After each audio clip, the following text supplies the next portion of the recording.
അർജുൻ പീതാംബരൻ തത്സമയ വിവരങ്ങളുമായി നമ്മളോടൊപ്പം ചേരുന്നുണ്ട് അഹമ്മദാബാദിൽ നിന്ന്.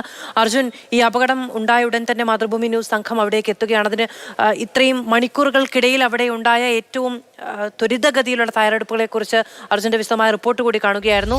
ഈ രാത്രിയും നീളുന്ന കടുത്ത പരിശ്രമം, അതായത് ഈ DNA പരിശോധനകളൊക്കെ അത്ര യുദ്ധകാലാടിസ്ഥാനത്തിൽ ആ പരിശോധനകൾ പൂർത്തിയാക്കാനുള്ള ശ്രമങ്ങളൊക്കെ തന്നെയാണോ നടക്കുന്നത്?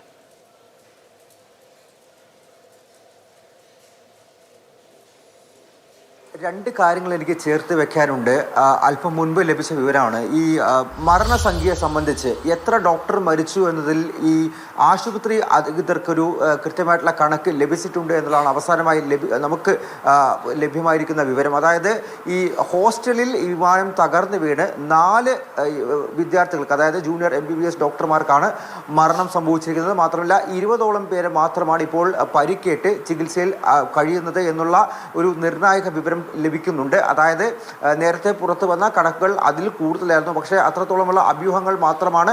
അത്ര വലിയ കണക്കിലേക്ക് ഈ മരണസംഖ്യ ഉയർന്നിട്ടില്ല എന്നുള്ളതാണ് ഈ സിവിൽ ഹോസ്പിറ്റലിലെ അധികൃതരും മറ്റ് ഡോക്ടർമാരും ഇപ്പോൾ പങ്കുവെക്കുന്ന വിവരം. അതായത് 4 വിദ്യാർത്ഥികൾ, 4 MBBS വിദ്യാർത്ഥികളുടെ മരണമാണ് ആ ഹോസ്റ്റലിൽ വിമാനം തകർന്നു വീണ് ഉണ്ടായത്. ഒപ്പം 20ഓളം പേർ പരിക്കേറ്റ് ചികിത്സയിലുണ്ട്. ഈ 20 പേരുടെയും നില ഇപ്പോൾ ഭദ്രമാണ്. അവർക്ക് വലിയ പ്രശ്നങ്ങളില്ല.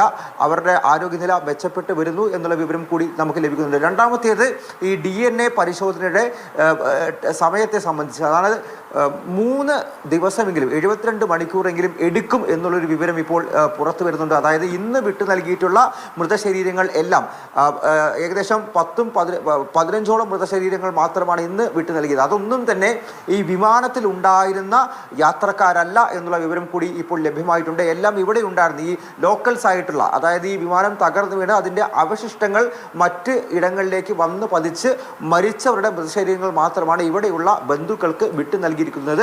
ഈ DNA പരിശോധനാ ഫലം പൂർത്തിയാക്കി അതിൻ്റെ മറ്റ് വിശദമായിട്ടുള്ള നടപടിക്രമങ്ങൾ പൂർത്തിയാക്കി ഏകദേശം 72 മണിക്കൂറോളം എടുത്ത് മാത്രമേ ഈ 241 യാത്രക്കാരുടെയും മൃതശരീരങ്ങൾ ബന്ധുക്കൾക്ക് വിട്ടുകൊടുക്കുള്ളൂ എന്നുള്ളൊരു പ്രധാനപ്പെട്ട വിവരം കൂടി ഈ ഒരു ഘട്ടത്തിൽ എന്തായാലും പങ്കുവെക്കാനുണ്ട്. അതിൻ്റെ നടപടിക്രമങ്ങളെല്ലാം തന്നെ ആശുപത്രിയിൽ നടക്കുന്നുമുണ്ട്.